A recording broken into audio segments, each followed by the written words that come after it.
Boundaries help people to understand who you are. You draw lines as to what you will and will not tolerate. With clear lines, people won't misinterpret you. They won't misunderstand you. Do the people in your life honor your boundaries? Do you allow others to trample across your lines disrespectfully? Welcome to Morning Tea. I'm Joanne Jolie, coming to you from the Pinnacle American Records studio at the Peaks, overlooking the magnificent metropolitan Phoenix Valley. First, let's look at what boundaries are. They're not good or bad, they simply are. Here is the boundary of the country I grew up in. Here is the boundary of the country I live in now. Within each of these outlines exist people with different ways of doing things. They each have their own systems and laws. The separate nations respect each other's borders, and as people flow in and they flow out, they abide by the rules, they acknowledge and respect the different customs and so on. And similarly, in our personal life, our boundaries are defining markers of who we are, and they're an indication of our personal strength, because strong boundaries prove that we have a really good sense of our own identity. We know who we are, we know what we stand for. Most of the time these things play out mentally and emotionally, but there are also physical boundaries. For example, proximity to others in our workplace or in the dating world, for instance. When others cross our lines willfully, they show a lack of respect for our boundaries.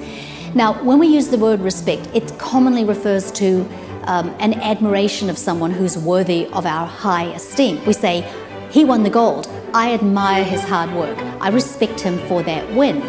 But respect is also recognition of authority, whether you esteem the person or not. A parent is due respect from their children because it's their God-given position. In the military, for another example, respect is required by superiors because of their rank. But in either case, you might not like the person, you may not agree with their beliefs or their stands, but respect is due nonetheless. For people to honor your boundaries, they must respect your word. This is the beginning and the end of managing your boundaries. You will establish the boundary, and if it's trampled on, then that's when you respond firmly and appropriately. When you're setting boundaries, you need to know yourself. So ask yourself some questions. When you become upset about something, when you become flustered, you need to explore the reasons why it happened. Why did you feel that way at that moment? You don't necessarily need a therapist or a coach to have an honest conversation with yourself about your reactions to these things. Where did they come from? Although if you are stuck, it can be helpful to talk it out with someone. Then you need to know what are your limits. We all have limits. We have these areas where we are sensitive. Limitations may have developed from traumatic experiences we've gone through or deeply held religious ideals. People aren't automatically going to know what your limits are and your lines, so you're going to have to tell them. Something that doesn't occur as relative to one can be highly offensive to the other.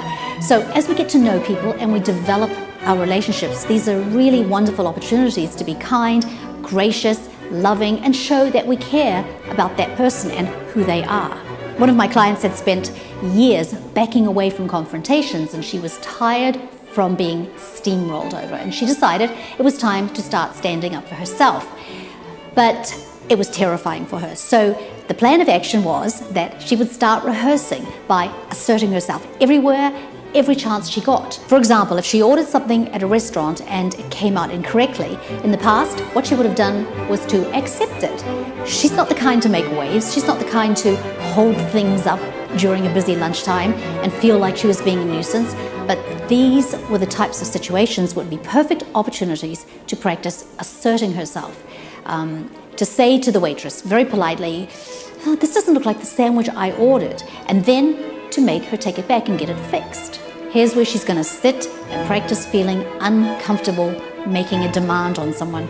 And most likely the waitress will feel embarrassed if it was her error, and she's going to move quickly to get it right, and then at the end she could be left with a larger than usual tip, which will make her happy, and the situation, most importantly, will have been used to rehearse asserting herself, making her stronger and getting her closer to being able to stand up to that bigger force. Sometimes people have manners and ways where they're not being malicious, but they're simply annoying. And you have to learn to gently hold the line, and in this way you can preserve the relationship. So let's dig down a little deeper. Here is a painfully familiar scene I saw over and over when I was raising my children. A parent instructs their child to stop doing such and such, whatever it is.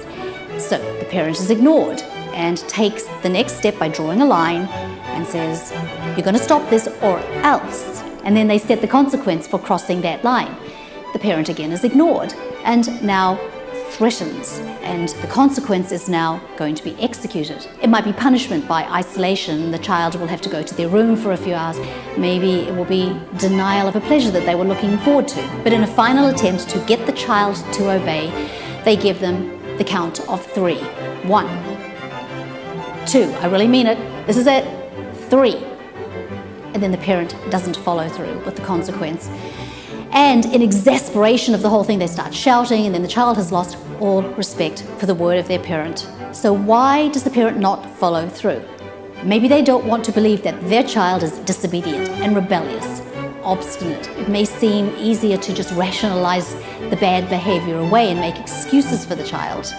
I remember when my first child was about 2 or 3, and by the way, she is now a wonderful adult, mother of 5 children, but we were in a store. She wanted something, and there was a sign strategically placed that said, parents, don't allow your child to touch these. My little one reached out to touch, so I gently took her hand and I pulled her back and I said, no, sweetheart, you can't touch these things. To which she threw herself to the ground in a demonic rage, writhing, screaming. I couldn't reason with her. I tried to distract her. Nothing worked. And I had no choice but to pick up that little epileptic seizure of a body off the ground, take her out to the car and go home. It's the first time I had ever witnessed this sort of behavior from my flesh and blood, and I was in complete shock. How could my child, with all the love, all the care, act like that? And I was totally humiliated. I can still see the faces of these 2 older women staring down at me in disgust. I really felt like a bad mother. So I can understand avoidance. But not following through is damaging for the young spirit, and it needs to be taught how to behave better. You know, we don't have to teach our children how to behave badly. It's built in, it's natural. Too often, parents just don't want to experience the things that accompany executing that promise to action. Things are going to break down. There's going to be crying, screaming, anger, hate. There'll be a break in the relationship, and it's just really ugly. In adult relationships, and particularly in marriage where you have 2 individuals occupying a space together, respect for the boundary lines, the goalposts you set up are so critical for the healthy functioning of the marriage. So we have to start with clear and truthful communication about who we are, which is often the hardest part, to be honest with how you think and what you're feeling. And then decide together, how is the marriage going to operate? This is the business of marriage. If one breaks the boundaries willfully, then action must be taken by the other to restore the respect. In an unhealthy marriage, the one who is causing the breakdowns is often armed with all sorts of ways of getting around the goalposts. They often lie to themselves, and then they deceive you and confuse you. They can be very manipulative. They start acting out in ways, stonewalling your conversations, throwing up dust and smoke. They can really just drive you mad in the unique ways that are often morphing into other ways that they've been rehearsing their entire life.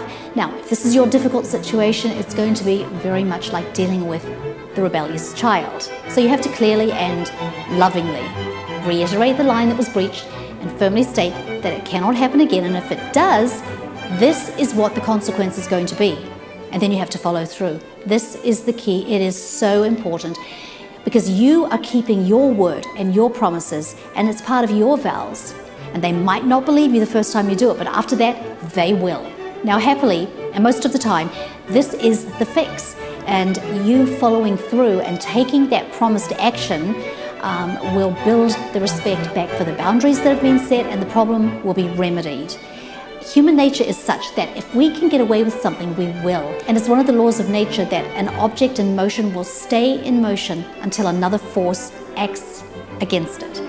And if you hold that hard line on the most important matters, then most often the offending spouse or the offending person in the relationship will rise to the occasion. They will get their act together, maybe get some help if they need it, mature, and sacrifice their impulses for the success of the marriage and the relationship.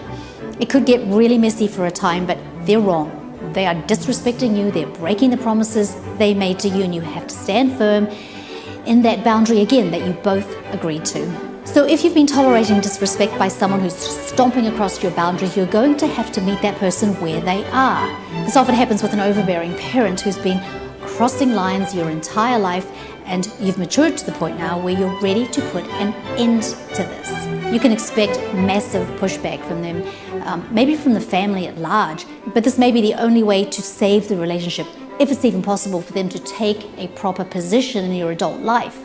But now the ball's in their court. It's up to them to decide if they want to make the adjustment and experience a healthy, mature relationship of mutual respect. Thank you so much for being here today. If you enjoyed this, then don't go without subscribing to this channel. You're on your way. These videos are for you, to inspire you, to encourage you on your journey. So take care, and I look forward to seeing you on the next one.